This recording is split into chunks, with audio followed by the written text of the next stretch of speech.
Ramendran sir സിനിമയൊക്കെ കാണുന്ന ആളാണല്ലേ? കഴിഞ്ഞ സാവർക്കർ കണ്ടു എന്നോട് പറഞ്ഞു. ഈ നമ്മുടെ ബെന്യാമിൻ്റെ ബ്ലസ്സിയുടെ അങ്ങനെ പറയണം ആടുജീവിതം കണ്ടോ? കണ്ടിരുന്നു. എങ്ങനെയുണ്ട്? അതെൻ്റെ ഉള്ളിൽ കയറിയില്ല, അസ്ഥിയിൽ പിടിച്ചില്ല. അത് പിടിക്കും എന്നൊക്കെയാണ് ഞാൻ വിചാരിച്ചിരുന്നത്. ഈ ചില സിനിമകളൊക്കെ കാണുമ്പോൾ ചിലപ്പോഴൊക്കെ കണ്ണീരൊക്കെ പൊടിയും ചില രംഗങ്ങളൊക്കെ. അടുത്ത കാലത്ത് ഈ മഞ്ഞുമ്മൽ ബോയ്സ് എന്ന് പറഞ്ഞ സിനിമ അസലായിട്ട് ചെയ്തിട്ടുണ്ടെന്ന് തോന്നി. കാരണം രണ്ടും തമ്മിൽ അത്യാവശ്യം നമുക്ക് സാമ്യപ്പെടുത്താവുന്ന കാര്യങ്ങളുണ്ട്. കാരണം അതിൽ റെസ്ക്യൂ ഓപ്പറേഷന്റെ ഭാഗമാണ്. എനിക്കൊന്നും തോന്നിയില്ല. അല്ല, റെസ്ക്യൂ ഓപ്പറേഷന്റെ ഭാഗത്തും സംഭാഷണമൊക്കെ കുറവാണ്. ഇതിലും മരുഭൂമിയാണല്ലോ. അല്ല, മഞ്ഞുമ്മൽ ബോയ്സിലെ റെസ്ക്യൂ ഓപ്പറേഷൻ പോലും നമ്മളെ ഒന്നും ഈ ത്രില്ലടിപ്പിക്കുകയോ ടെൻഷൻ അടിപ്പിക്കുകയോ ഒന്നും ചെയ്യും. ആ ഭാഗത്തേക്കല്ല ഞാൻ വരുന്നത്.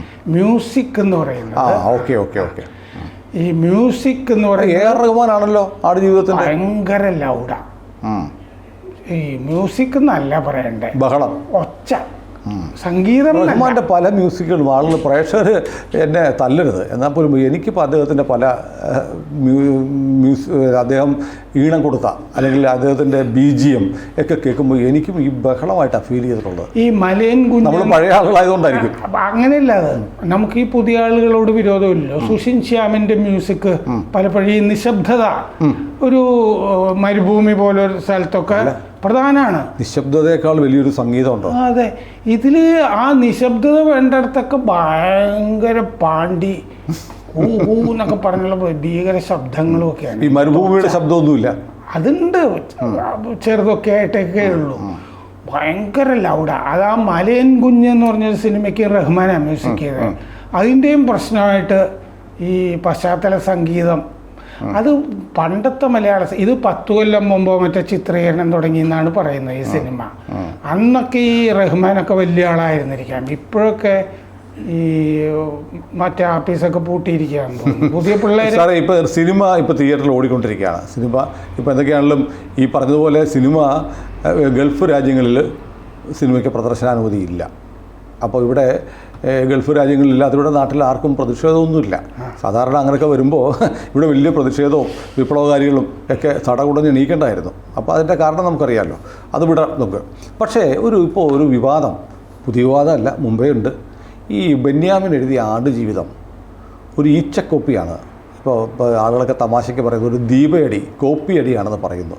അതായത് പാകിസ്ഥാനിലെ മുൻ അംബാസഡറൊക്കെ ആയിരുന്ന മുഹമ്മദ് അസദ് എഴുതിയ യാത്രാ വിവരണം, ദ റോഡ് ടു മെക്ക എന്ന് പറയുന്ന ഒരു യാത്രാ വിവരണത്തിൻ്റെ പല ഭാഗങ്ങളും അതുപടി പകർത്തി എന്നാണ് ഒരു ആക്ഷേപം വരുന്നത്. ആക്ഷേപമല്ല, രണ്ട് പകർപ്പുകളും വെച്ചിട്ടുള്ളൊക്കെ ആളുകൾ ചർച്ച ചെയ്യുന്നുണ്ട്. അപ്പോൾ ഞാൻ ഇടയ്ക്ക് ബെന്യാമിൻ പറഞ്ഞൊരു കാര്യം ഞാൻ കേട്ടിട്ടുണ്ട്. ഞാൻ ജീവിതത്തിൽ ഒരിക്കലും മരുഭൂമി കണ്ടിട്ടില്ല. ഞാനൊരു പരകായ പ്രവേശം നടത്തുകയായിരുന്നു മരുഭൂമിയൊക്കെ കാണുന്നത് പോലെ നജീബിലേക്ക്.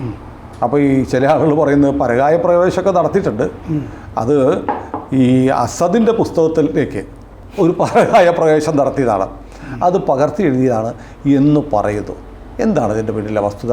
ഈ ആടുജീവിതം ഞാൻ കുറച്ച് വൈകിയാണ് വായിച്ചത്. മറ്റുള്ളവരൊക്കെ മഹത്താണ് എന്നൊക്കെ പറഞ്ഞ ശേഷം ആടുജീവിതം വായിക്കുമ്പോൾ ഈ മലയാളത്തിലെ മാതൃഭൂമി ആഴ്ചപ്പതിപ്പ് വിശേഷിച്ചും ഈ കേട്ടെഴുത്ത് എന്ന് പറഞ്ഞൊരു സാധനം പല ഈ സ്വാതന്ത്ര്യ സമരത്തിലുമൊക്കെ പങ്കെടുത്ത ആളുകളൊക്കെ ദേവകി നിലയങ്ങളോ അങ്ങനത്തെ ആളുകളോ ഒക്കെ പോയി കണ്ടിട്ട്, അല്ലെങ്കിൽ താഹമാടായി സത്യനന്ദിക്കാടും ഒക്കെ ആയിട്ട് പോയി സംസാരിച്ചിട്ട് ഇങ്ങനെ എഴുത്ത് ഇന്നയാൾ, പക്ഷെ മറ്റവരുടെ വാചകത്തിലൊക്കെ എഴുതുന്ന പരിപാടി ഉണ്ടല്ലോ കേട്ടെഴുത്ത്.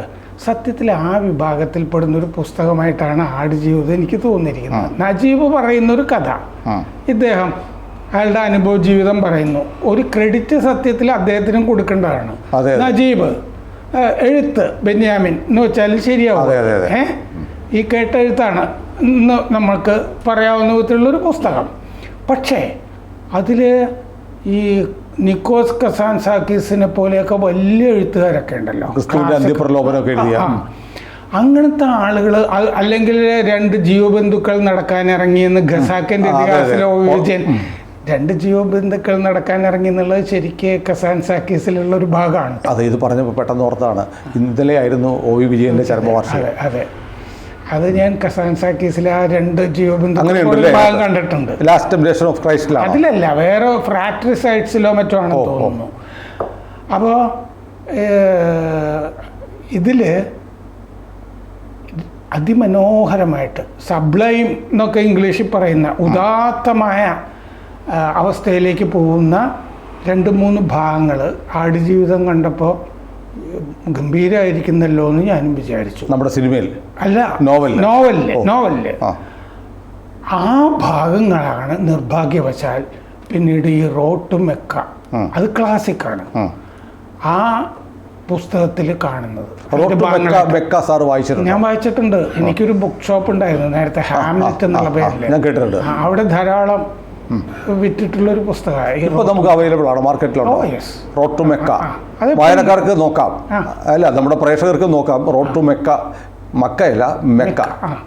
അപ്പോൾ അതിൽ ഭയങ്കര, അത് പ്രത്യേകിച്ച് നമുക്ക് സിനിമയിൽ ഞാൻ ആ ഭാഗങ്ങളൊക്കെ ഉണ്ടോയെന്ന് നോക്കിയിരുന്നു. അതായത് എനിക്കതിൽ ഭയങ്കരമായിട്ട് ഇഷ്ടപ്പെട്ടത് ഈ മരുഭൂമിയിൽ കൂടി അവസാനം രക്ഷപ്പെടാനുള്ള നടത്തമുണ്ടല്ലോ റോഡിലേക്കുള്ള. ആ സമയത്ത് ഈ മരുഭൂമികളിൽ ഓന്ത്, പാമ്പ്, അങ്ങനത്തെ ഭാഗമൊക്കെ റോഡ് ടു മെക്കയിലുള്ളതാണ് ഈ കോപ്പി ചെയ്തിരിക്കുന്നത്. പരകായ പ്രവേശം നടത്തിയതാണ്. അതിപ്പോൾ വേണമെങ്കിൽ നമുക്ക് ഉദാഹരണത്തിന് പ്രേക്ഷകരോട് ഒരു 3-4 വരി ദീർഘമായ ഭാഗങ്ങളുണ്ട്. അതെ, ഞാനും അത് കണ്ടു. അത് ഒരുപാട് പേജ് കണക്കിലുണ്ട്. അപ്പോൾ ഓരോ പാരഗ്രാഫ് ഒന്ന് രാമചന്ദ്രൻ സാർ വായിച്ചാൽ നമ്മുടെ പ്രേക്ഷകർക്ക് അതൊന്ന് മനസ്സിലാക്കാം. പിന്നീട് വേണമെങ്കിൽ മുഹമ്മദ് അസദിൻ്റെ പുസ്തകങ്ങൾ നമ്മുടെ ബുക്ക് ഷോപ്പുകളിൽ ലഭ്യമാണ്. റോഡ് ടു മെക്ക, ഈ ഓന്തിൻ്റെ ഭാഗം, road to Mecca, page 13. Then again there is loneliness in stepes, overcome by a sun without mercy, patches of yellow grass and leafy bushes that crawl over the ground with snaky trunks offer some pasture to your boomadaries. A solitary acacia tree spreads its branches, welcome pasture against this steel blue sky. From between earth, mounds and stones appears, eyes darting right and left, and then vanishes like a ghost. The gold skinned lizard, on the lizard, which they say never drinks water. Aadujeevitham, page 163. മരുഭൂമിയിൽ ഞങ്ങൾ കണ്ട മറ്റൊരു അത്ഭുതം പറക്കുന്ന ഓന്തുകളാണ്. ഉച്ചവെയിലിലൂടെ ഇങ്ങനെ നടക്കുമ്പോൾ പെട്ടെന്ന് കൺമുന്നിലൂടെ എന്തോ ഒരു സുവർണ നിറം മിന്നിമറയുന്നത് കാണാം. ജിന്നുകളെപ്പോലെയോ ഭൂതങ്ങളെപ്പോലെയോ ആണവ. എവിടേക്കാണെന്നറിയില്ല, പെട്ടെന്നവ അപ്രത്യക്ഷമാകും. പേടിച്ചരണ്ട പോലെ കണ്ണുകൾ ഇടത്തോട്ട് വെട്ടിച്ച് നമ്മെ മിഴിച്ചു നോക്കിക്കൊണ്ടിരിക്കും. ചിലപ്പോൾ ആ കാഴ്ച കുറേ ദൂരത്തേക്ക് പറന്നു ചെല്ലുന്നത് കാണാം. ശരിക്കും പിന്നിൽ നിന്നൊരാൾ കല്ലെടുത്തെറിഞ്ഞതാണെന്നാണ് തോന്നുക. ഈ ഓന്തുകൾ വെള്ളം കുടിക്കില്ലത്രേ. Which they say never drinks water. നേരത്തെ നമ്മൾ വായിച്ചതുപോലെ തന്നെ അവസാനിക്കുന്നു. ഇനി ഇനിയുണ്ട് സാറ് വായിക്കുന്ന സ്ക്രിപ്റ്റിന്റെ പക്കലുണ്ട്. അപ്പോൾ ആടുജീവിതത്തിൽ പേജ് 178, 179 ഇബ്രാഹിമിനെ കുറിച്ച് പറയാം. ഇബ്രാഹിമിനെ പറ്റി പറയുന്നത്. ഇബ്രാഹിം എൻ്റെ അരികിലിരിക്കുകയാണ്. അവന്റെ കയ്യിൽ നനഞ്ഞ ഒരു തുണിക്കഷ്ണമുണ്ട്. അങ്ങനെ തുടങ്ങുന്നത്. ആ തുണിക്കഷ്ണമുണ്ട്, അതുകൊണ്ട് അവൻ പതിയെ എൻ്റെ ചുണ്ട് നനയ്ക്കുകയാണ്. ആർത്തിയോടെ ഞാൻ വായ തുറന്നു. അതിൽ നിന്ന് ഒരു തുള്ളി എൻ്റെ നാവിലേക്ക് വീണതും ഞാൻ പിടഞ്ഞെണീറ്റു. നാക്കിൽ ആസിഡ് വീണ് പൊള്ളിയതുപോലെ. അതാണ് റോഡ് ടു മെക്കയുടെ page number 30. I feel something cold like ice and fire on my lips and see a bearded Bedouin. Bedouin എന്ന് പറഞ്ഞാൽ കാട്ടറബി. Face bent over me, his hand pressing a dirty moist rag against my mouth. The man's other hand is holding an open water skin. I make an instinctive move towards it, but the Bedouin gently pushes my hand back, dunks the rag into the water again, and presses few drops onto my lips. I have to bite my teeth together to prevent the water from burning my throat. Acid പോലെ എന്നൊക്കെ പറയുന്നില്ലേ, burning my throat. But the Bedouin prise my teeth apart and again drop some water into my mouth. It is not water, it is molten lead. അവിടെയാണ് acid ഉരുകിയ ഈയം പോലെ. ഇങ്ങനെയാണ് ഈ ഒറിജിനലും കോപ്പിയുമായിട്ടുള്ള ഭാഗങ്ങൾ രണ്ടിലും. അല്ല, ഇത് ഈ ആക്ഷേപം വന്നിട്ട് ബെന്യാമിൻ ഇതേക്കുറിച്ച് എന്തെങ്കിലും പറഞ്ഞിട്ടുണ്ടോ? ഈ സത്യത്തില് ഇത് ഷംസ് ബാലുശ്ശേരി എന്ന് പറഞ്ഞ ആളാണ് ഇത് ആദ്യമായി ചൂണ്ടിക്കാണിച്ചത്. അദ്ദേഹത്തിനെ നമ്മൾ ഓർമ്മിക്കാതിരിക്കുന്നത് ശരിയല്ല. ഷംസിന്റെ പോസ്റ്റ് ആ സമയത്ത് ഞാൻ വായിച്ചിട്ടുണ്ട്. ഇത് കണ്ട് ഞാൻ അന്ന് ചില ഭാഗങ്ങളൊക്കെ റീറൈറ്റ് ചെയ്താൽ കൊള്ളാം എന്ന് ബെന്യാമിനോട് ഞാൻ പറഞ്ഞിരുന്നു. സംസാരിച്ചിരുന്നു. ഞാൻ സംസാരിച്ചു. അപ്പോൾ എന്ത് പറഞ്ഞു? എന്തായിരുന്നു ബെന്യാമിൻ? എന്താന്ന് വെച്ചാൽ ഞങ്ങളുടെ കോളനിയിലാണ് ഈ ദയാബായിയുടെ സഹോദരൻ താമസിക്കുന്നത്. കസ്റ്റംസിൽ നിന്ന് റിട്ടയർ ചെയ്ത് മരടില്. അപ്പോൾ അവിടെ ബെന്യാമിൻ ഇടക്കിടക്ക് വരാറുണ്ട്. അങ്ങനെയാണ് വീട്ടിലും വന്നത്. മുമ്പ് തന്നെ ബെന്യാമിൻ ഞാൻ മനോരമയുള്ളപ്പോൾ ബഹ്റിനിൽ നിന്ന് എന്തോ സാധനങ്ങൾ പ്രസിദ്ധീകരിക്കണം എന്നൊക്കെ പറഞ്ഞ് അയച്ചിരുന്നു. ആ കാലത്തൊന്നും ബെന്യാമിൻ അറിയപ്പെട്ടിട്ടില്ല. അപ്പോൾ അറിയാം. അങ്ങനെ ഞാൻ ഇതിൽ 1994 91 ഞാൻ എത്തിയപ്പോഴാണെന്നൊക്കെ പറഞ്ഞ് തുടങ്ങുന്ന ചില പാരഗ്രാഫുകളൊക്കെ ഉണ്ട്. അതൊക്കെ ഈ നല്ല നരേഷനായിട്ട് എനിക്ക് തോന്നിയില്ല. പിന്നെ കേട്ടെഴുത്താവുമ്പോൾ സാരില്ല എന്ന് പറയാം. എന്നാലും അത് അപ്പോൾ OV വിജയൻ ഈ ഖസാക്കിൻ്റെ ഇതിഹാസത്തിൽ ചില ഇതൊക്കെ ഞാൻ പറഞ്ഞു, ഖസാക്കിൻ്റെ ഇതിഹാസം പല പതിപ്പുകളും വ്യത്യാസങ്ങളുണ്ട്. വിജയൻ എപ്പോഴും കറക്റ്റ് വരുത്തുന്നുണ്ടായിരുന്നു, മിനുക്കുന്നുണ്ടായിരുന്നു. ഇതധികം ആൾക്കറിയില്ലേ. ഞാൻ വിജയനോടും സംസാരിക്കുന്നതുകൊണ്ട് മനസ്സിലായിട്ടുള്ളതാണ്. ചെറിയ ചെറിയ മാറ്റങ്ങൾ അവിടെയൊക്കെ വരുത്താറുണ്ട്. അതുപോലെ ബെന്യാമിനും ചെയ്തുകൂടെ എന്ന് ഞാൻ ചോദിച്ചിരുന്നതാണ്. ഇനിയിപ്പോൾ അതിലേക്ക് തിരിച്ചു പോയിട്ട് ഒന്നും ചെയ്യാൻ പറ്റില്ല എന്നാണ് പറഞ്ഞത്. അല്ല, ഇത് മുഹമ്മദ് അസദിൻ്റെ അപദാനുപദം ഇതിനകത്ത് വന്നു എന്നതിനെ കുറിച്ച് സംസാരിച്ചിട്ടുണ്ടോ? ഞാൻ ശരിക്കും ഈ കോപ്പി അടിച്ച കാര്യം ഞാൻ പറഞ്ഞിട്ടില്ല. കാരണം എന്താണെന്ന് വെച്ചാൽ ഈ കോപ്പിയുടെ ശ്രദ്ധയിൽപ്പെട്ടപ്പോഴും ഒരു പത്രാധിപർ എന്നോട് എഴുതാമോ എന്ന് ചോദിച്ചിരുന്നു. അന്ന് എനിക്ക് പ്രയാസമാണ്. ഒരു വല്ലാതെ വായിക്കുന്ന പുസ്തകമാണല്ലോ, അത് അവർ തമ്മിലൊക്കെ ചർച്ച ചെയ്തോട്ടെ. അപ്പോൾ റോട്ടുമൊക്കെ MN കാരശ്ശേരിയാന്ന് തോന്നുന്നു മലയാളത്തിലേക്ക് പരിഭാഷ ചെയ്തിട്ടുള്ളത്. വേറെയും പരിഭാഷ കാണാം. പക്ഷെ കാരശ്ശേരിയും ഇത് മോഷണമല്ല എന്നൊക്കെ ഉള്ള മട്ടിൽ പറഞ്ഞ് ഒഴിയാണ് ചെയ്തത്. കാരണം എന്താണെന്ന് വെച്ചാൽ ഇതിൻ്റെ അകത്ത് നജീബിൻ്റെ ഒരു കഥ കിടക്കുന്നുണ്ട്. അതിൻ്റെ ഇടയിലേക്കാണ് ഈ പരിചയമില്ലാത്ത ഭാഗം ഉണ്ടല്ലോ, മരുഭൂമി, ആ ഭാഗത്തിന് വേണ്ടി ഇതെടുത്ത് വെച്ചിരിക്കുന്നത്. അപ്പം തന്നെ റീറൈറ്റ് ചെയ്യാനായിട്ട് വിട്ടുപോയിട്ടുണ്ട്. ഈ കോപ്പിക്ക് പകരം ഒരു കുറച്ചുകൂടി നന്നായിട്ടൊക്കെ മാറ്റി എഴുതാമായിരുന്നല്ലോ. ഈ കുഴപ്പം എന്താന്ന് വെച്ചാൽ മുമ്പ് അക്ഷരങ്ങളും എന്ന് പറഞ്ഞൊരു ലിറ്റററി പേജ് മനോരമയിൽ കൈകാര്യം ചെയ്തിരുന്നു. ആ കാലത്താണ് OK ജോണി, പുനത്തിൽ കുഞ്ഞബ്ദുള്ള, അദ്ദേഹത്തിന്റെ മരുന്ന് എന്നാണ് ഏതോ ഒരു നോവലില്. അല്ലല്ല, അത് അദ്ദേഹത്തിന്റെ കന്യാവനങ്ങൾ നോവൽ. ഞാനിപ്പോ ഓർക്കുകയായിരുന്നു. അതിനകത്തൊരു കപ്പൽ യാത്രയെ കുറിച്ച് ടാഗോറിൻ്റെത് ഒരു കപ്പൽ യാത്രയുടെ ഭാഗം അങ്ങനെ തന്നെ പരിഭാഷ ചെയ്ത ഭാഗം എടുത്തിട്ട്. ഞാൻ സ്കൂളിൽ പഠിക്കുന്ന സമയത്തുള്ള വിവാദമാണ് ഈ കന്യാവനങ്ങൾ. അപ്പോൾ കലാകുമുദിയിൽ അച്ചടിച്ച് വരുന്നുണ്ട്. ഞാനപ്പോൾ സ്കൂളിൽ പഠിക്കുമ്പോഴേ കലാകുമുദി വായിക്കുന്ന ഒരാളായിരുന്നു. അന്ന് ഈ വിവാദം ഉണ്ടായത് ഞാൻ ഓർക്കുന്നുണ്ട്. അപ്പോൾ ആത്മവഞ്ചന ജനവഞ്ചന ഞാൻ M കൃഷ്ണൻ നായരെ വിളിച്ചിട്ടൊന്ന് എഴുതണം എന്ന് പറഞ്ഞിട്ട് ആത്മവഞ്ചന ജനവഞ്ചന എന്ന് പറഞ്ഞിട്ട് M കൃഷ്ണൻ നായരെ കൊണ്ടൊരു ലേഖനം എഴുതിച്ചു കൊടുത്തു.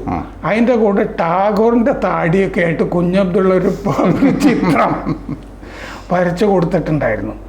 കുഞ്ഞബ്ദുള്ളയുമായിട്ട് പിന്നീടാണ് ഞാൻ നല്ല ബന്ധത്തിലാകുന്നത്. ഇത് വന്നിട്ട് അദ്ദേഹത്തിന് വലിയ മാനഹാനിയായി എന്ന് പറഞ്ഞിട്ട് അദ്ദേഹം മനോരമ ഓഫീസിൽ വന്നു. ഒരുപാട് വർഷം, 10-40 വർഷങ്ങൾക്ക് മുമ്പാണ്. 40 അല്ല, അന്ന് അദ്ദേഹം 40 വർഷം, 30-40 വർഷമായിട്ടുണ്ട്. അന്ന് അദ്ദേഹം ഓഫീസിൽ വന്നു. ഞങ്ങൾ വലിയ സൗഹൃദമാക്കി. പിന്നെ അദ്ദേഹം മുകുന്ദനുമൊക്കെ ആയിട്ട് വന്നു. പക്ഷെ അന്ന് കേരളത്തിൽ ഞാൻ പറയാൻ വന്നത് വലിയ തോതിൽ വിമർശിക്കപ്പെട്ടു കുഞ്ഞബ്ദുള്ള. മലയാള മനോരമയിൽ തന്നെ ഞാൻ അത് പബ്ലിഷ് ചെയ്യുകയും ചെയ്തു. അല്ല, അത് വലിയ വിവാദമായതുകൊണ്ടാണ് അക്കാലത്ത് ഒരു സ്കൂൾ കുട്ടിയായിരുന്ന ഞാനിപ്പോഴും ഓർക്കുന്നത്. അതെ, അതാണ് എനിക്ക് ഞാൻ നോവലിൻ്റെ പേര് പറയുന്നത് തെറ്റാണല്ലോ എന്ന് തോന്നിയപ്പോൾ കന്യാവനങ്ങൾ എന്ന് പറഞ്ഞത്. പക്ഷേ നമ്മുടെ മുഖ്യധാര മലയാള മനോരമ പോലും ഈ കോപ്പി അടിച്ചത് നമ്മുടെ മുമ്പിൽ പകൽ വ്യക്തമാണ്. അല്ല, ഈ ബെന്യാമിന്റെ കാര്യത്തിൽ ഒരു മീഡിയയും പറയുന്നില്ല. ഇങ്ങനൊരു ആക്ഷേപമുണ്ട്, ഇങ്ങനൊരു വിവാദമുണ്ട്. എന്താണ് ബെന്യാമിന്? ഇപ്പോൾ ഈ സിനിമ ഇറങ്ങിയതിന് ശേഷം ബെന്യാമിനെ കാണാൻ എല്ലാ ചാനലുകാരും നജീബിനെയും ബെന്യാമിനെയും കാണുന്നുണ്ട്. രണ്ടാളും ഒന്നിച്ചു വന്നിട്ടുണ്ട്.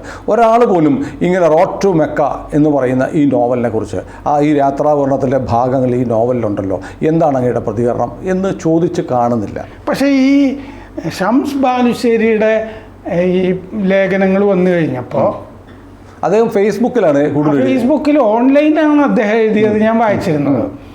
അന്ന് ഈ ഒരു ബുൾസൈ ഉണ്ടാക്കിയിട്ട് അതിൻ്റെ പടം ഫേസ്ബുക്കിൽ ബെന്യാമിൻ ഇട്ടിരുന്നു. എന്താണ് അതിൻ്റെ അർത്ഥം എന്ന് എനിക്കിപ്പോഴും അറിയില്ല. ഇത് എന്നെ ഏശുന്നില്ല എന്നാണോ എന്താണെന്ന് അറിയില്ല. എന്തായാലും ഒരു വാചകമായിട്ടൊരു പ്രതികരണം വന്നില്ല, ഇന്ന് വരെ വന്നിട്ടില്ല. അല്ല, ഞാൻ പറയുന്നത് ഇത് ഇത്തരം നമ്മുടെ സാംസ്കാരിക സാഹിത്യ രംഗത്തുള്ള മാറ്റങ്ങളും ഈ അനുരണങ്ങളൊക്കെ മാധ്യമങ്ങൾ ചർച്ച ചെയ്തിരുന്നൊരു കാലമുണ്ട്. പക്ഷേ ഇപ്പോൾ ഇത്തരം വിഷയങ്ങൾ വരുമ്പോൾ ഈ എഴുത്തുകാരെ അല്ലെങ്കിൽ അത്തരം ആളുകളെ ഒന്നും ബുദ്ധിമുട്ടിക്കേണ്ട, അവർക്ക് ബുദ്ധിമുട്ടുണ്ടാക്കുന്ന കാര്യങ്ങളെക്കുറിച്ച് ചർച്ച ചെയ്യേണ്ട എന്നൊരു ലൈൻ നമ്മുടെ മാധ്യമങ്ങൾ വെക്കുന്നത് ശരിക്കും അതൊരു സാംസ്കാരികമായ മുന്നോട്ട് പോകലല്ലോ. അതുപോലെ ഇന്നലെ സച്ചിദാനന്ദൻ്റെ ഇവനെ കൂടി എന്ന് പറഞ്ഞ പ്രശസ്തമായ കവിത എഴുതല്ലോ, അതിൻ്റെ ന്യൂക്ലിയസ്, അതിൻ്റെ സത്ത, അതിൻ്റെ ഹൃദയം W.H. ഓഡൻ മറ്റേ യേറ്റ്സ് മരിച്ചപ്പോൾ ഒരു കവിത എഴുതിയിരുന്നു. ആ കവിതയുടെ മോഷണമാണെന്ന് സെക്രട്ടേറിയറ്റിൽ ജോലി ചെയ്യുന്ന K. സജീവ് കുമാർ ഇന്നലെ ഒരു പോസ്റ്റ് ഇട്ടിരുന്നു. അതിലും വസ്തുതയുണ്ടെന്നാണ് എനിക്ക് തോന്നിയത്. അത് ഇങ്ങനെയാണ്: എർത്ത്, ഈ ഇംഗ്ലീഷിൽ എലിജി എന്ന് പറയുമല്ലോ, വിലാപകാവ്യം, അതിൽ പെടുന്നതാണിത്. എർത്ത് റിസീവ്, ഇംഗ്ലീഷിൽ അതൊരു പ്രബലമായ ഒരു സാഹിത്യ ശാഖയാണ്. അത് വളരെ വളരെ, കാരണം എൽജി ഓൺ എ കൺട്രി ചർച്ച, തോമസ് ഗ്രേ. മലയാളത്തിൽ വീണഭൂപ് എന്നൊക്കെ പറയുന്ന അല്ലാണ്ട് വലിയ കാര്യമായൊന്നും മലയാളത്തിൽ വളരെ പ്രധാനപ്പെട്ടത് VC ബാലകൃഷ്ണ പണിക്കർ എഴുതിയ ഒരു വിലാപം. അതെ, ഒരു വിലാപം ആണ്. രമണനും ആ കാറ്റഗറി വരും. ശരിയാണ്. അതെ. Earth receive an honoured guest, William Yeats is laid to rest. ഭൂമി ഇവനെ സ്വീകരിക്കുക എന്നാണ്. Earth receive an honoured guest, William Yeats is laid to rest. Let the Irish vessel lie emptied of its poetry എന്നാണ്.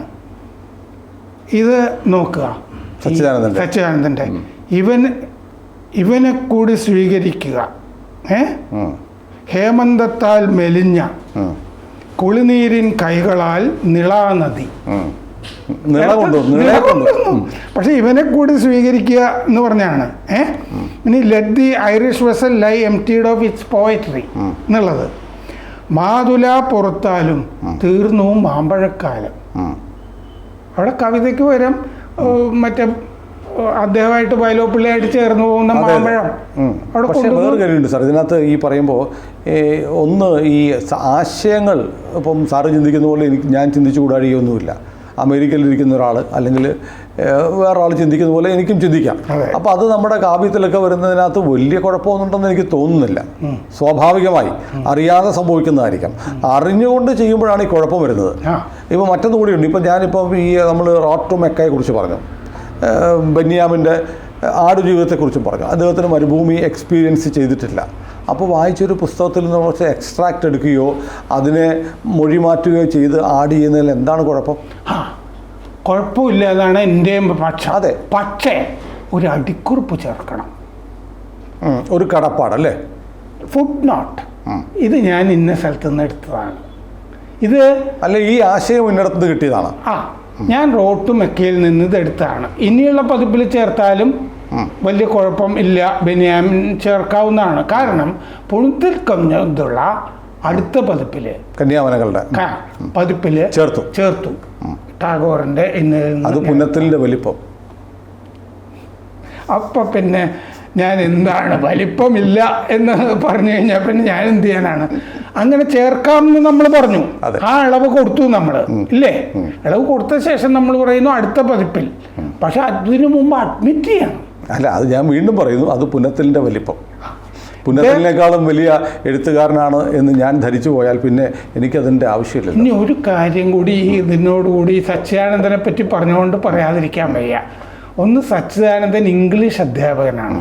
അദ്ദേഹത്തിന് എനിക്കറിയാവുന്നതാണ് WB AIDS ആണ് ടാഗോറിന് അവതാരിക എഴുതി കൊടുത്ത് ടാഗോറിനെ ലണ്ടനിലൊക്കെ പ്രസിദ്ധനാക്കിയത്. ഒരു നോബൽ പ്രൈസിലേക്ക് നയിച്ച ആളാണ് ഈ എയ്ഡ്സ് എന്ന് പറഞ്ഞ ആൾ. 1912 അദ്ദേഹമാണ് അദ്ദേഹത്തിൻ്റെ ഒരു സമാഹാരത്തിന് 108 കവിതകളുടെ സമാഹാരത്തിന് എയ്ഡ്സ് ഒരു വേറൊരാൾ പരിചയപ്പെടുത്തി കൊടുത്തിട്ട് ചെയ്യുന്നത്. ഈ കവിത ഉണ്ടല്ലോ, എയ്ഡ്സിൻ്റെ ഓർമ്മയ്ക്ക് എന്ന് പറഞ്ഞ ഈ കവിത യൂസഫ് അലി കേച്ചേരി മലയാളത്തിലേക്ക് പരിഭാഷ ചെയ്തിട്ടുണ്ട്. ഓ, അത് ശരി. വിശ്രുതനിവനൻ നീ സ്വീകരിക്കുക മണ്ണേ, വിശ്രമിക്കുവാൻ വില്യം യേറ്റ്സ് വന്നെത്തുന്നു. പാഴിലിൻ അയർലൻഡിൽ കവിതാ നിശൂന്യമാം പാനഭാജനം വറ്റി വരണ്ടേ കിടക്കട്ടെ. മലയാളത്തിലുമുണ്ട്. അല്ല, അതൊക്കെ വലിയ വലിയ യൂസഫ് അലി കേച്ചേരിയൊക്കെ അല്ലേ സാർ? ഇപ്പോൾ ഞാൻ പറയുന്നത്, ഞാനിപ്പോൾ പുന്നത്തലിനെ ഓർക്കുകയായിരുന്നു. സ്മാരകശിലകൾ എന്നുള്ള ഒറ്റ പുസ്തകം മതി പുന്നത്തലിനെ ഓർമ്മിക്കപ്പെടാൻ. ധാരാളം ഉഗ്രൻ കഥകൾ, അതെ, ചെറുകഥകൾ. അയ്യോ, ഞാൻ പറയുന്നത് എൻ്റെ വായനാപക്ഷത്ത് നിന്ന് പറയാണ്, ആടുജീവിതത്തെക്കാളും എത്രയോ വലിയ നോവലാണ് സ്മാരകശിലകൾ. എത്രയോ വലിയ എഴുത്തുകാരനാണ് പുന്നത്തിൽ കുഞ്ഞബ്ദുള്ള. അദ്ദേഹത്തെക്കുറിച്ചൊരു ആക്ഷേപം വന്നപ്പോൾ അദ്ദേഹത്തിൻ്റെ കന്യാവനങ്ങളിൽ ടാഗോറിൻ്റെ ഈ ആശയം ഞാൻ സ്വീകരിച്ചിരുന്നു എന്നുള്ള അടിക്കുറിപ്പ് ചേർത്ത് കൂടുതൽ വലുതാകുന്നു നമ്മൾ കണ്ടു.